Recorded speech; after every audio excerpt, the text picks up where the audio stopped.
ಪಟ್ಟಣದಲ್ಲಿ ರೈತರ ಹೋರಾಟ ದಿನೇ ದಿನೇ ತೀವ್ರಗೊಂಡಿದ್ದು, ಮಹಿಳೆಯರು ಸೇರಿದಂತೆ ವಿವಿಧ ವರ್ಗದ ಜನರು ಭಾಗವಹಿಸುವ ಮೂಲಕ ಹೋರಾಟಕ್ಕೆ ಮತ್ತಷ್ಟು ಕಿಚ್ಚು ಸೇರಿಸಿದ್ದಾರೆ. ಕೆಐಎಡಿಬಿ ಅಭಿವೃದ್ಧಿಪಡಿಸಿದ ಭೂಮಿಯನ್ನ ಜಿಂದಾಲ್ ಕಂಪನಿಗೆ ನೀಡಿರುವುದನ್ನು ವಿರೋಧಿಸಿ ಸೋಮವಾರ ನಡೆದ ಪ್ರತಿಭಟನೆ ವೇಳೆ ಪೊಲೀಸರು ಹಲವು ರೈತರನ್ನ ಬಂಧಿಸಿದ ಘಟನೆ ನಡೆದಿದೆ.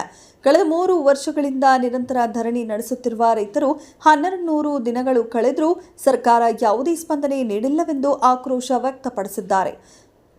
ಪ್ರಜಾ ಪರಿವರ್ತನಾ ವೇದಿಕೆ ಜಿಲ್ಲಾ ಅಧ್ಯಕ್ಷ ಸಿ ಆನಂದ್ ಕುಮಾರ್ ಮಾತನಾಡಿ, ಸರ್ಕಾರ ರೈತರ ಹೋರಾಟವನ್ನು ಹತ್ತಿಕ್ಕಲು ಮುಂದಾಗಿರುವುದು ಖಂಡನೀಯ ಎಂದು ಹೇಳಿದ್ದಾರೆ.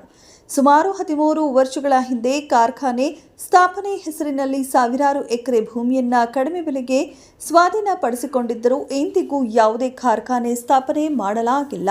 ಜೊತೆಗೆ ಸ್ಥಳೀಯರಿಗೆ ಉದ್ಯೋಗಾವಕಾಶ ಕಲ್ಪಿಸುವ ಭರವಸೆ ಕೂಡ ಈಡೇರಿಸಿಲ್ಲ ಎಂದು ರೈತರು ಆರೋಪಿಸಿದ್ದಾರೆ. ಇದೇ ಹಿನ್ನೆಲೆಯಲ್ಲಿ ಸತ್ಯಾಗ್ರಹ ರೂಪದಲ್ಲಿ ಹೋರಾಟ ಮುಂದುವರೆಸಿರುವ ರೈತರು ಸರ್ಕಾರ ಮತ್ತು ಜನಪ್ರತಿನಿಧಿಗಳು ತಮ್ಮ ಸಮಸ್ಯೆಗಳತ್ತ ಗಮನ ಹರಿಸುತ್ತಿಲ್ಲವೆಂದು ದೂರಿದ್ದಾರೆ.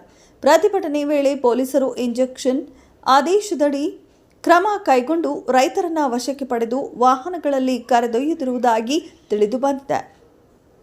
ಮುಖ್ಯಮಂತ್ರಿ ಸಿದ್ದರಾಮಯ್ಯ ವಿರುದ್ಧವೂ ರೈತರು ತೀವ್ರ ಆಕ್ರೋಶ ವ್ಯಕ್ತಪಡಿಸಿದ್ದು, ಸರ್ಕಾರದ ದರ್ಪ ಮತ್ತು ಅಹಂಕಾರ ರೈತರ ಮೇಲೆ ತೋರಿಸಲಾಗುತ್ತಿದೆ. ಇದರ ಪರಿಣಾಮವನ್ನು ಮುಂದಿನ ದಿನಗಳಲ್ಲಿ ಅನುಭವಿಸಬೇಕಾಗುತ್ತದೆ ಎಂದು ಎಚ್ಚರಿಸಿದ್ದಾರೆ.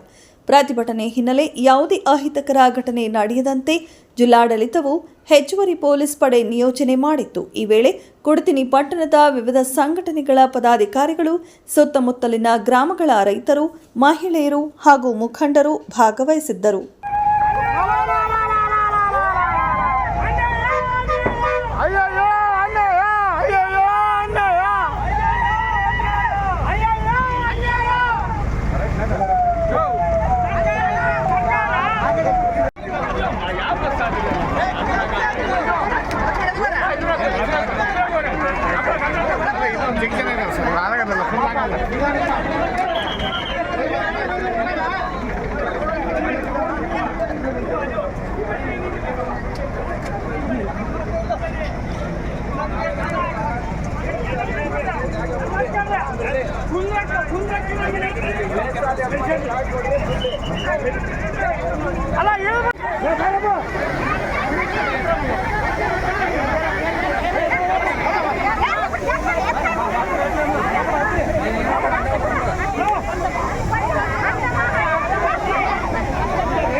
ನಿಧಾನಕ್ಕೆ